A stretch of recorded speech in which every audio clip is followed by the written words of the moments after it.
नमस्कार साथियों, आप कैसे हैं। आपने बात करेंगे कि आज अपने जो बात करने का जो टॉपिक है वह यह है कि बच्चे क्यों नहीं सिलेक्ट होते, साल दर साल क्यों बीत जाते हैं, सफल क्यों नहीं होते, जो अपने आज चर्चा कर लेते हैं बच्चे।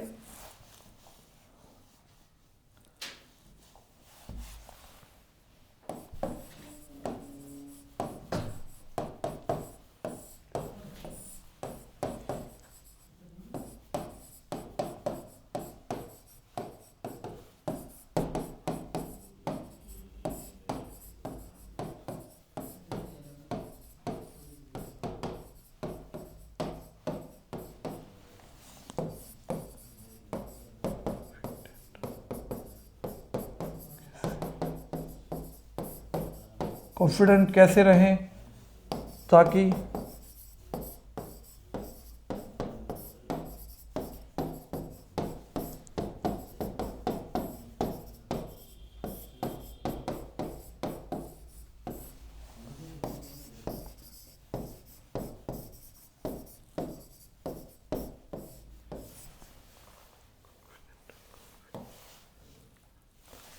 ठीक है साथियों, आप इन बिंदुओं पर बात करेंगे।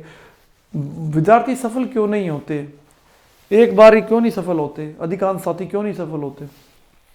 उसका कारण यह होता है, यदि आप आराम से 2 मिनट 4 मिनट 10 मिनट बैठ के सोचेंगे। सबसे पहले तो आपका एम ही डिसाइड नहीं होता कि आपको जीवन में करना क्या है। अधिकांश साथी सिर्फ मौसमी तैयारी करते हैं, इसलिए वो सफल नहीं हो पाते। कोई भी टारगेट आपको लेना है तो आप उसके पीछे जुट जाए। चाहे आप रीट का अध्यापक बनना हो तो आपको कोई मतलब नहीं है, बाकी कुछ भी आए। लोग बोलते हैं बस नौकरी लेनी है, तो उस चक्कर में क्या है कि हर एग्जाम का पाठ्यक्रम भिन्न होता है, तो वो इस कारण वो बहुत सारे कंपटीशन में बच्चे चूक जाते हैं, सिलेक्ट नहीं हो पाते। अब जो भी आपका जीवन में टारगेट, उसके पीछे बिल्कुल पागलपन की हद से उसके पीछे लग जाए। फिर साथ ही जो सबसे बड़ी बात है, पहले 1-2 साल तो उनको पता ही नहीं होता करना क्या है। आधे लोग तैयारी करते हैं, उनको उनके पास पाठ्यक्रम ही नहीं होता कि हमारे सब्जेक्ट पाठ्यक्रम क्या है। वो पढ़ते ही रहते हैं, उनको यही पता नहीं होता कि भाई ये बिंदु अपने पाठ्यक्रम का है ही नहीं, क्योंकि पाठ्यक्रम के बाहर की चीज़ हम पढ़ते हैं तो अपनी एनर्जी को वेस्ट करना होता है। स्मार्ट लोग वही होते हैं जो पाठ्यक्रम को बार बार देखते रहते हैं कि ये चीज़ें मेरे पाठ्यक्रम में है कि नहीं। उसके बाद जो एक अन्य बात यह है कि हम ऐसे लोगों में रहते हैं और ऐसे लोगों से रहने की शिक्षा लेने की कोशिश करते हैं जिन्होंने खुद ही सफलता प्राप्त नहीं की। हमारे सोसाइटी में क्या होता है, ऐसे बहुत से नकारात्मक लोग होते हैं जो कि हमेशा आपको नीचा दिखाने की कोशिश करेंगे। हमेशा आप कुछ करेंगे तो आपको टांग खिंचाई करेंगे। तो आपको ऐसे लोगों से दूरी बना लेनी है। ऊर्जावान लोगों, बहुत कम ऊर्जावान लोग होते हैं समाज में, मैं देखता हूँ। जनरली लोग क्या करते हैं, नेगेटिविटी क्रिएट करते हैं। तो इस प्रकार के लोगों से आपको दूरी बना लेनी है, ऊर्जावान लोगों में बैठना है। और कैसे कॉन्फिडेंट रहना है। कॉन्फिडेंट कैसे आता है, आप बताओ। कॉन्फिडेंस कैसे आता है? जब आप किसी चीज को बार बार पढ़ेंगे, डेली पढ़ेंगे, ब्रेक नहीं लेना है साथियों। एक बार आप यदि तैयारी कर रहे हो, यदि आप उसमें 1-2 दिन का ब्रेक ले लिया तो तीसरे दिन भी आपके मन में एक स्वाभाविक प्रक्रिया आएगी, यार आज भी थोड़ा आराम कर लेता हूँ। जो इस प्रकार की प्रक्रिया की बात, जो प्रक्रिया होती है वह विद्यार्थियों के लिए बहुत ही घातक होती है। सोशल मीडिया का कम से कम प्रयोग करना है, कम से कम, मतलब बढ़िया गुणवत्तापूर्ण चीज़ों को देखना है। और मेरी सफलता का मूल मंत्र ये है कि मैंने सोशल मीडिया में मैंने देखा तो बहुत ही काम की चीज़ें देखी। रील्स वगैरह ये वो मत न देखें, क्योंकि इससे क्या होता है कि हमें समय का पता ही नहीं लगता कि इस तेज़ी से कैसे समय गुजर जाता है। क्योंकि दिन में होते तो 24 घंटे ही हैं, उससे ज़्यादा होता नहीं है। ठीक है, तो अपने स्टडी पर फोकस रहे, कम से कम लोगों से बात करें। ज़्यादातर लोग क्या होते हैं कि आपको कोई भ्रामक अफवाह दे देंगे, जिससे कि आपका वो दिन या आने वाले 2-4 दिन आप पढ़ाई से दूर हो जाएंगे, आप पढ़ाई नहीं कर पाएंगे, चाहकर भी आप पढ़ाई नहीं कर पाएंगे। ठीक है, कॉन्फिडेंट कैसे रहे, मतलब आपको सबसे बड़ी बात है कॉन्फिडेंट कैसे रहें। देखो मैंने बता दी इसके बारे में बात। कॉन्फिडेंट तब रहेंगे जब अपने बारी बारी पढ़े, रिवीजन करेंगे, रोज पढ़ेंगे। यदि आप साथियों मेरी एक बात गांठ बांध लीजिए, यदि आप रोज पढ़ेंगे तो आप कॉन्फिडेंट रहेंगे। जो रोज पढ़ता है ना वो कॉन्फिडेंट रहता है। फिर मुख्य बात यह है कि आप कॉन्फिडेंट रहेंगे तो आपको फील भी अच्छा होगा। और ये अच्छी फीलिंग कहाँ से आएगी, जब आप रेगुलरिटी से पढ़ेंगे, कोई भी दिन मिस नहीं करेंगे। हाँ, यदि कोई आवश्यक काम हो गया, कोई दिन छूट भी गया तो कोई फर्क नहीं पड़ता उससे, किंतु कोशिश करें कि आप प्रतिदिन पढ़ें। अखबार को पढ़ने की आदत डाल लें, क्योंकि ज़्यादातर लोग मैं देखता हूँ न्यूज़पेपर को पढ़ते ही नहीं है। आजकल तो सुविधाएं आ गई है, आप अखबार यदि खरीदते नहीं हैं, आप सक्षम, मतलब अखबार आज थोड़ा महंगा हो गया तो कोई नहीं खरीद सकता, तो ई तरीके से भी ई वर्जन को भी अखबार के मोबाइल पर पढ़ सकता है। अखबार में क्या पढ़ना है वो आपको पता होना चाहिए। जो आपके पाठ्यक्रम में जो चीज़ें हों, जो आपके पाठ्यक्रम को सूटेबल करती हो, उन चीज़ों को अवश्य देखें। पढ़ा हुआ अधिक समय तक याद कैसे रहे? पढ़ा हुआ अधिक समय तभी याद रहेगा जब हम उसका रिवीजन करेंगे, किसी टेस्ट सीरीज को ज्वाइन करेंगे और किसी अपने साथी से जो कि उसी फील्ड की तैयारी कर रहा हो 10-12 दिन में एक दिन निर्धारित कर लें कि भाई आज आप मुझसे 1-1.5 घंटे क्वेश्चन पूछेंगे, 1-1.5 घंटे के बाद मैं आपसे पूछूंगा। इससे क्या होगा कि जब आप प्रश्न उत्तर एक दूसरे पूछोगे तो क्या कि वो जब इस तरह से हम कोई प्रैक्टिस करते हैं तो हमें लंबे समय तक याद रहती है। ठीक है साथियों, ये करना है आपको।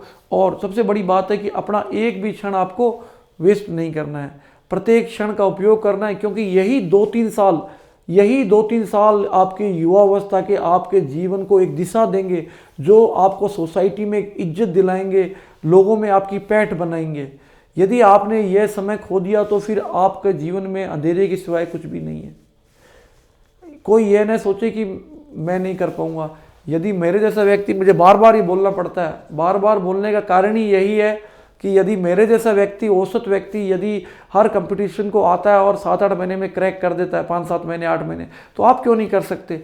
सबसे बड़ी बात है कि पॉजिटिव रहे, मेहनत करते जाएं और स्पीड के साथ कोर्स को रखें, कोर्स को एक रोटेशन में चलाएं, एक समय में एक पुस्तक पढ़ने की गलती न करें। मैं जनरली देखता हूं कि विद्यार्थी यदि सामाजिक का टॉपिक पढ़ रहा है, भूगोल, तो भूगोल ही पढ़ता रहता है पूरे दिन। ऐसा नहीं करें, कम से कम 3-4 सब्जेक्ट को एक राउंड में चलाएं, थोड़ा थोड़ा ही चलाएं, 4-4 पेज ही चलाएं। यदि 4 पेज भी आप प्रतिदिन पढ़ते हैं तो महीने के पेज होते हैं 120। देखो छोटी चीज़ है किंतु समझें, कितने पेज होते हैं? 120। यदि आप कोई पुस्तक के में 500 पन्ने, रोज आप उसमें 6 पन्ने पढ़ते हैं, 6 × 180, मतलब मोटी से मोटी पुस्तक भी आपकी 2 महीने में एक राउंड लग जाएगा। यार किसी पुस्तक को आप 3-4 बार पढ़ लेते हैं तो आप में कॉन्फिडेंस आ जाएगा। यदि आप उसका उत्तर वैसे नहीं दे पा रहे, किंतु ऑप्शन में जाने के बाद आप जरूर उत्तर दे पाएंगे। भारी भरकम सामग्री के साथ न जाएं। आप विद्यार्थी हो, आप भोले भाले लोग हैं, कोई भी आपको एक बार में ये बोल देता है कि ये पढ़ लो, वो पढ़ लो, ये पुस्तक, ऐसा नहीं करना है। पुस्तक बहुत सोच समझ के लेनी है और उसकी गुणवत्ता भी देख लेनी कि उसमें गुणवत्ता किस प्रकार की, और उसका बार बार रिवीजन करना है। ठीक है, आप ये सब स्टेप्स उठाइए, निसंदेह आप कामयाब होंगे। कामयाब होने के लिए कोई लोग तीसरी दुनिया से नहीं आते हैं, आप जैसे ही, मेरे जैसे ही साधारण लोग सिलेक्शन लेते हैं। कोई सिलेक्शन लेना कोई बड़ी बात नहीं है, किंतु सिलेक्शन में एक महत्वपूर्ण भूमिका और होती है। अपने बात कर लेते हैं टाइम टेबल की।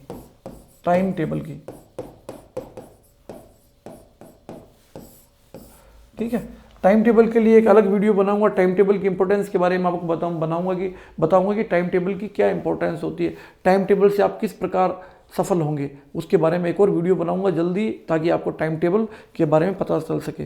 टाइम टेबल ही मेरी सफलता का मूल मंत्र था। टाइम टेबल को, एक स्ट्रिक्ट टाइम टेबल को, एक बार टाइम टेबल बना लिया तो आने वाले 6 महीनों तक आपको उस टाइम टेबल को छोड़ना नहीं है, उस टाइम टेबल को फॉलो करके रखना है, उसके चिपक जाना है, उसको पकड़ लेना है। देखो किसी भी टाइम टेबल पर एडिक्ट होने के लिए हमको थोड़े कष्ट आएंगे। निसंदेह जीवन में सफलता कष्टों के बाद ही आती है। आसानी से जीवन में किसी को कुछ भी नहीं मिला है। हम इतिहास पढ़ते हैं, हम अखबार पढ़ते हैं, हम राजनीति में लोगों को देखते हैं, बड़े बड़े नेताओं को देखते हैं, तो वो बड़े बड़े नेता एक दिन में बड़े बड़े नहीं बने। उन्होंने बहुत सालों तक, हमें वो पद तो दिखाई दे रहा है जहाँ बड़े बड़े नेता लोग पहुँच गए, किंतु सालों तक उसने किस तरह के ऊंचे नीचे दौर देखे हैं। कभी उन्हें बुरा दौर भी देखा, कभी अच्छा दौर भी देखा है, कभी उनमें निराशा भी आई होगी, कभी ऊर्जा भी आई होगी। तो जीवन में सफल होने के लिए हमें सदैव प्रयासरत रहना चाहिए, मेहनत करते रहना चाहिए और सदैव अपने मन को मजबूत रखना चाहिए कि मन के जीते जीत है। यदि मन ने सोच लिया अपने को ये काम करना है तो निसंदेह अपने कर जाएंगे। यदि मन से ही हार मान गए तो काम, बनता हुआ काम भी नहीं हो पाता। तो साथियों, उम्मीद करता हूं कि आप इन बातों पर ध्यान देंगे। टाइम टेबल का वीडियो आपके लिए जल्दी ही लेके आऊँगा और आप मेहनत करते जाइए और सारी दुनिया को फतेह कर लेंगे, ऐसा मेरा मानना है। जय हिंद। और अगले वीडियो में आपको टाइम टेबल के बारे में बताऊँगा। आपको मेरा सटीक टाइम टेबल आज तक मैंने शेयर नहीं किया था, आज अपने शेयर करेंगे कि किस प्रकार टाइम टेबल से आप सफलता को ले सकते हैं। जय हिंद।